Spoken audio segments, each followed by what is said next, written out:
Assalamu alaikum wa rahmatullahi wa barakatuh. We have a question here from one of the brothers who asks how to know if I'm ready to move on to the next matan or to the next book after having studied a book fully. How do I know that I can go to the next level up or to the next book up? Because he feels that he studied a certain book a number of times, but he still doesn't think he's ready to move on. And this is quite a normal or regular questions that many people have. Myself included, I used to have this question before.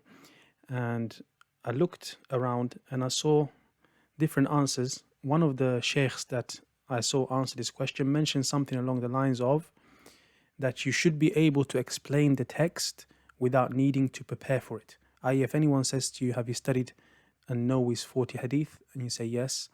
And he says, okay, can you explain it to us? And you know that you know the text. If you're able to explain, you can read it from the book, for example, and you're able to explain what has been mentioned without needing to prepare for that lesson. And when I thought about it, I asked the Sheikh myself when I met him, I said, you mentioned this in one of your lessons, but of course, if I was to explain a text, I would never be able to explain it like one of the big scholars like Sheikh Uthaymeen, for example. He said, yeah, of course, you will not be able to explain it like them, but at least you should be able to explain what it contains, even if it's at a lower level, but you can explain it. After having thought about that, then I realized that a more suitable answer for the beginner at our levels would be that you're able to read the text without difficulty in understanding the intent and meaning of the author. Because explaining the text is the next level up. Someone sometimes may know something but is not able to explain it. It's true that they should be able to, especially if they want to be a student of knowledge who teaches this in the future. So you should work on your explanation skills. But that takes time. But if you're a beginner, you know that you've studied, or you know that you've understood a text. If you're able to read the text from start to finish, and there's no part from the primary intent and goals of the book that is confusing to you. So if you read, for example, a book on Tajweed, Tuhfa, you're able to explain what the words are referring to. You may not be able to go into the details of everything at a high level, but you can explain the primary goals of that book. So you're able to read it without any difficulty, without ishkal with regards to what the author means in certain parts. If you know that, then insha'Allah ta'ala, you will have understood the book to the satisfactory level and you're ready to move to the next book up. But of course, the discussion then is, do you have to memorize the book and so on?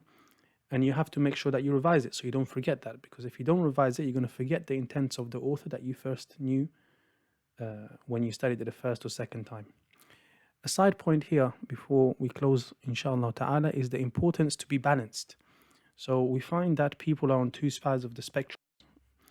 They're on one side right at the end where people are too rash. They're very quick to think that they know this. Oh, I've studied this book already. And when you ask them questions about what that book contains, they don't necessarily know. So they're too hasty. And on the other side of the spectrum are people who are too worried or trying to be perfectionists from the start. So you have to know your personality. Normally you're like this in different spheres of life. You're either on one side or the other, and you have to try to be balanced in the middle. So of course, when you first understand the text, like if the author says i'lam, then you understand it as meaning know. Now you're not going to necessarily have the grasp of knowledge where, for example, in Shaykh Uthaymeen's explanation, he says, okay, maratibul idrak are 6. There are 6 levels of comprehension. So when you hear the word i'lam, you bring those 6 levels of comprehension. You may not know that, but that's not from the intents of that specific book at the start. So find out what type of person you are. Are you somebody who's always hasty, in a rush? You're too rash, or are you somebody who tends to be more trying to perfect everything too much? You're very hesitant, worried. Once you find out what type of personality you have, then you can try to balance yourself into the middle and always try to seek the advice of those people that are teaching you. So if someone has taught you a certain book, ask them if they can ask you questions on it, if they can give you a quiz. So then you can see if you've understood parts of it or not, because sometimes you may think you've understood something and you haven't. But at the same time, you're not going to be perfect. Perfection is for Allah, but you're not going to be a very competent person of knowledge when you're still early in your journey. So have a balance there. May Allah subhanahu wa ta'ala grant us tawfiq.